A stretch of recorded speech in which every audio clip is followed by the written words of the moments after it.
Right. This week we are reintroducing some new old things that are new once again, and the first of which is Fluency Tutor in Reading.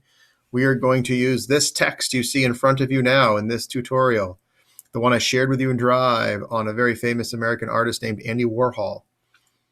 And you are going to read this text out loud to yourself, as close to how I read it in a moment as possible. You're going to practice it every day as you would practice a piece of music, and you're going to make a recording. You're going to make a recording of yourself reading, and you're going to submit it to me on Friday. On Thursday. You have no school Friday. On Thursday, so you have 4 days to practice. Okay? So I'm about to read this text to you, and your job is to make it your reading by the end of the week sound just as good as mine. Okay? So we're going to use all those things we talked about for the first 3 or 4 or 5 months of the year. We're going to use pace and expression. We're going to use phrasing to clump words together, right? And we're going to be very accurate with our reading. I'm going to try to make as few mistakes as possible. All right. So I need you to practice every single day reading this text at least 3 times the way I read it now. All right. So listen to my reading so you know how to pronounce the words. And then you're going to practice, practice, practice. Are you ready? Okay, here we go. Andy Warhol, whose original name was Andy Warhola, was an American artist and filmmaker.